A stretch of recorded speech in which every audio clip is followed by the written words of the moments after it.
Bonsoir tout le monde. Vous allez bien? Contente de vous voir. J'étais en compagnie d'un collègue, donc Olivier Brassard, qui est conseiller en urbanisme. Donc, merci d'être là ce soir pour la consultation publique qui va se faire en 2 temps.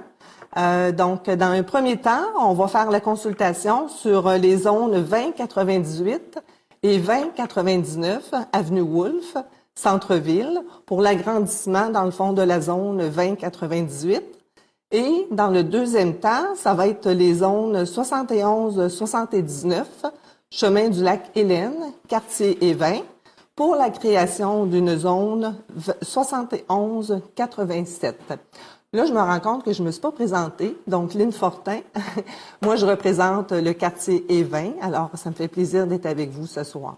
Au niveau du déroulement, je vais céder la parole à Olivier. On va faire les présentations. Puis ensuite, si vous avez des questions, je vais vous inviter à venir au micro puis à vous présenter aussi votre nom, puis d'où vous venez, dans le fond, le quartier que vous représentez. C'est beau?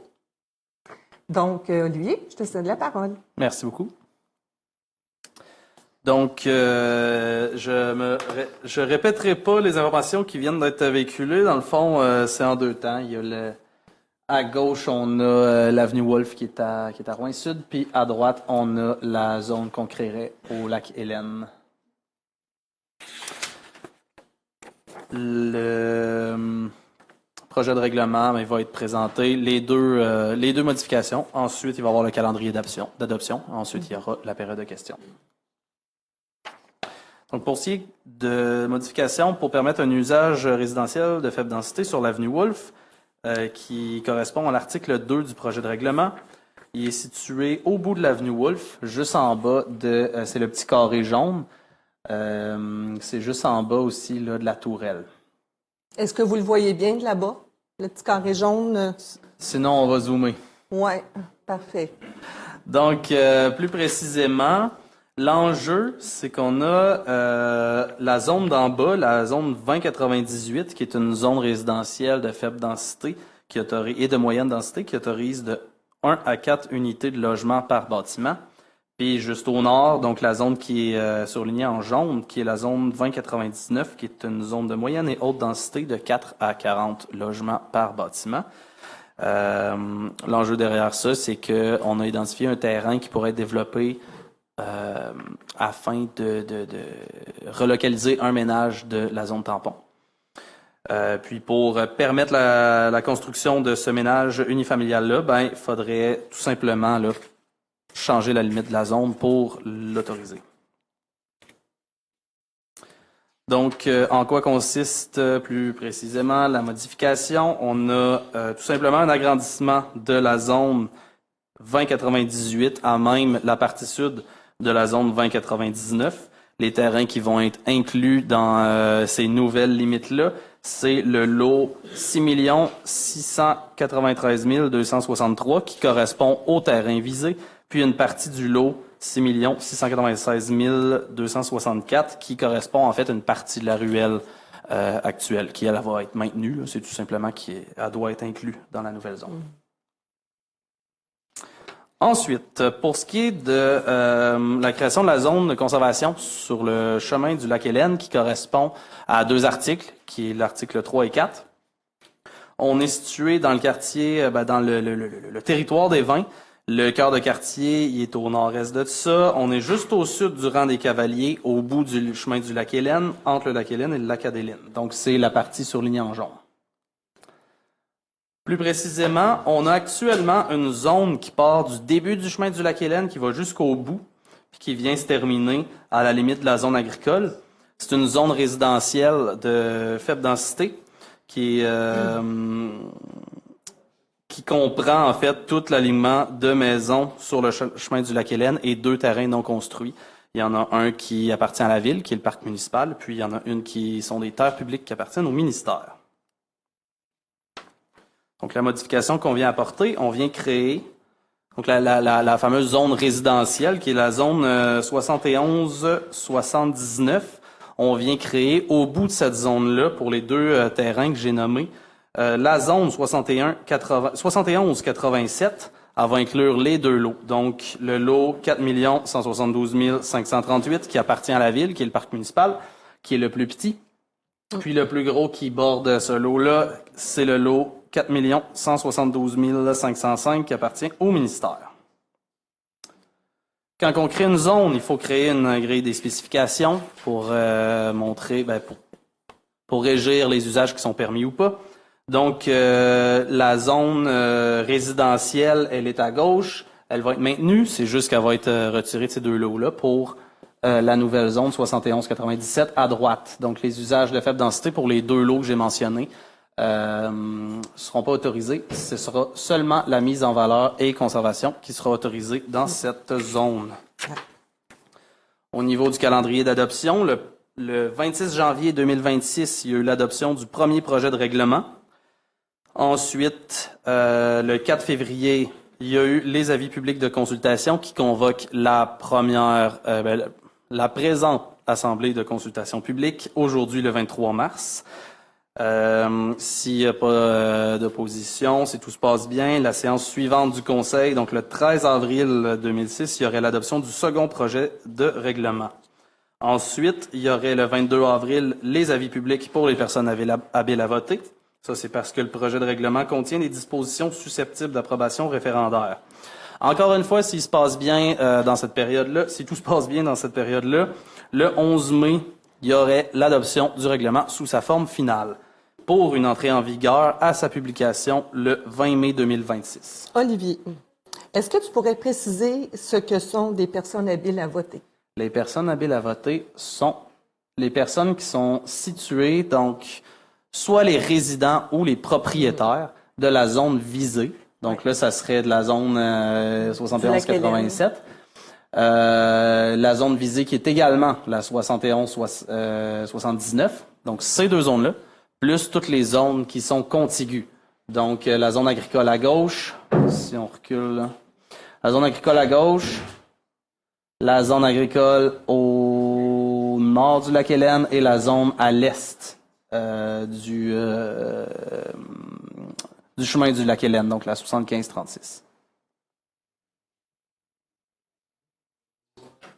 Voilà. C'est bon, merci. Donc, tu as terminé, Olivier? Absolument. Merci beaucoup.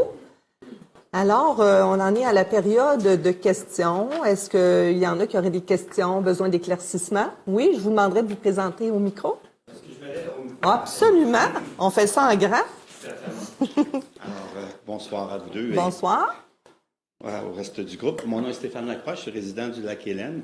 Et puis, j'étais à la rencontre initiale qui s'était tenue au conseil à Évin. Puis, ce qu'on parlait, c'est de céder la terre, le territoire de la ville de Rwanda pour que ça redevienne une terre publique, pour pas qu'il y ait de sollicitation, qu'on puisse conserver notre terrain qui est utilisé par de multiples personnes. Là, quand on parle, alors c'est pas tout à fait ce que j'avais compris initialement, mais c'est correct aussi, ça a évolué.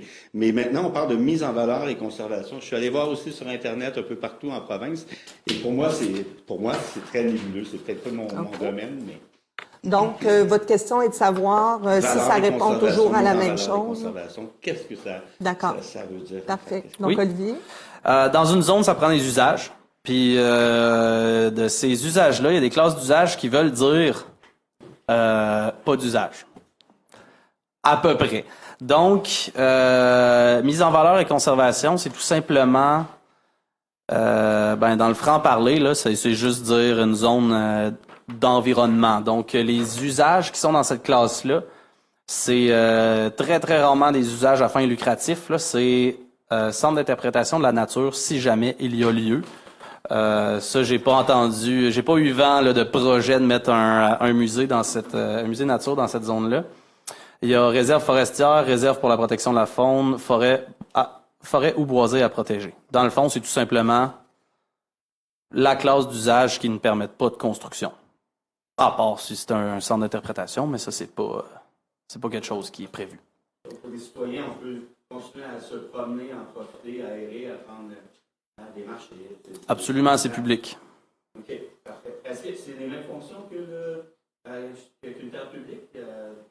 En fait, si on recule,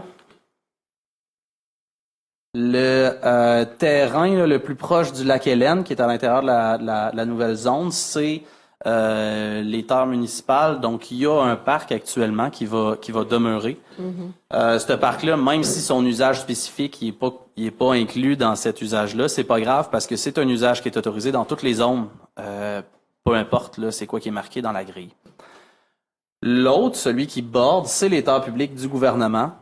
Puis eux autres, à ma connaissance, là, ils n'ont pas d'intention de développement ou quoi que ce soit. Donc, c'est des terres qui restent là et qui appartiennent à tout le monde. Est-ce que ça répond à votre question? Oui. Parfait. Est-ce qu'il y a d'autres personnes qui voudraient s'adresser à Olivier? Oui? Bonsoir. Bonsoir, Anthony Lebailly, Lac Hélène. Pourriez-vous juste répéter? Anthony Lebailly, au Lac Hélène. Est-ce qu'on peut voter par procuration le 22 avril? Est-ce qu'on peut quoi? On peut voter par procuration ou... C'est sûr qu'on n'est pas là le jour du vote. En fait, comment que ça fonctionne, l'approbation référendaire, c'est un processus qui est uniquement déclenché si il y a une demande formelle signée par 12 personnes habiles à voter. Ça, c'est tout simplement pour simplifier, là, simplifier. C'est parce que ça serait, déjà là que c'est long, les changements de zonage, de faire un référendum à chaque fois, ça allongerait de plusieurs mois les demandes qui prennent déjà, les processus qui prennent déjà 5 mois environ. Donc, s'il n'y a pas suffisamment de personnes qui s'opposent, le processus n'est pas enclenché. Donc, c'est 8 jours après la vie publique. Donc, la vie publique pour les personnes habiles à voter, c'est le 22 avril. Donc, le 30, les gens ont entre le 22 et le 30 avril pour envoyer une pétition. Les 12 personnes qui sont là doivent être des personnes habiles à voter. S'il y a suffisamment là, de signatures, il y a un processus qui est enclenché. Puis ce processus-là, en fait, c'est uniquement pour s'opposer que les gens veulent faire ça. OK. Ça répond aux questions. Parfait, merci. Merci. Merci pour votre question. Est-ce qu'il y a d'autres questions?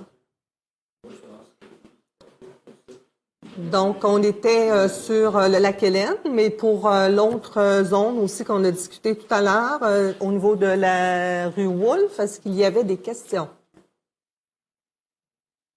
Donc, ça semble beau?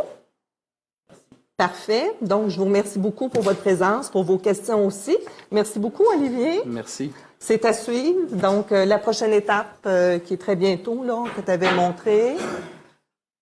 Donc, ça va être le 13 avril pour l'adoption du second projet de règlement. Exactement. Puis ça sera lui qui serait... qui va aller ensuite en avis public. D'approbation référendaire. Parfait. Merci. Merci à toi. Merci beaucoup.